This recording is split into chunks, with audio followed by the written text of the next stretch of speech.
But to be a strong nation, we must also be a wealthy or a rich nation.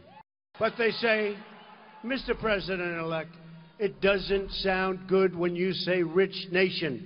I say we have to be a rich nation if we're going to rebuild our military, if we're going to build the wall.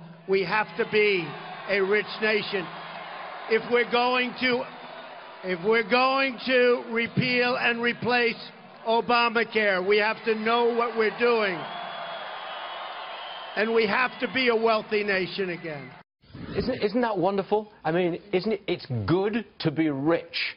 That's what Mr. Trump said. It's good to be a wealthy nation. I think that's absolutely wonderful. Okay, you heard that. Now this from Jason Furman, top economist at the White House. He says, we're almost healed from the Great Recession. Roll tape. Almost all the way healed from the Great Recession? It was very short. I mean, you said exactly what you said. Very short indeed. I think it was about 3 seconds. Yeah, he was quoting. I like clarity, and he just got clarity. Okay, he said, we're almost healed. Watch this. Fox News poll. Only 30% say they're better off since President Obama came to office. Only 30% say they're better off. How about that? Steve Moore is here. You've got to deal with all of this. It's good to be rich. We've almost healed. 30% say we're better off, and that's all we got. Deal with it all, please, Steve. So I don't feel too reassured by that statement by Jason Furman. I don't know about you. I just that didn't make me feel like going to the bank.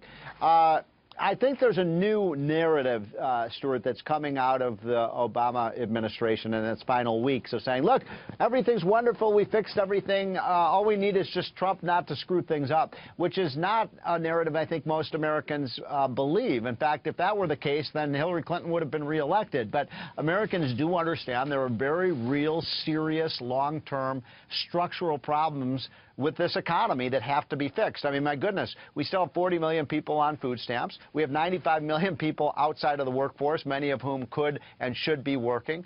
We have a real unemployment rate in this country of 10%. We've had a problem of underinvestment now for 7.5 years where businesses have not been putting money into building new factories and purchasing new equipment and expanding their operations. So I don't see that picture at all. Look, I'm very optimistic about the future, but it's going to require dramatic policy changes on taxes, on energy, on regulation. And if we don't do that, we're stuck in this rut. But it's a shift in the mindset, too.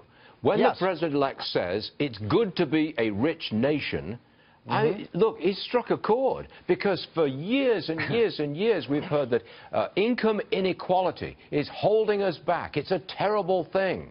It's not good to be rich. The rich are bad.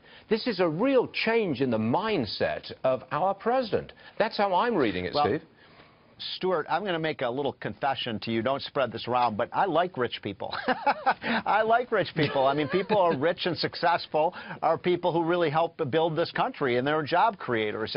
And there has been a kind of demonization of companies, of corporations, of people who are entrepreneurs and people who are successful.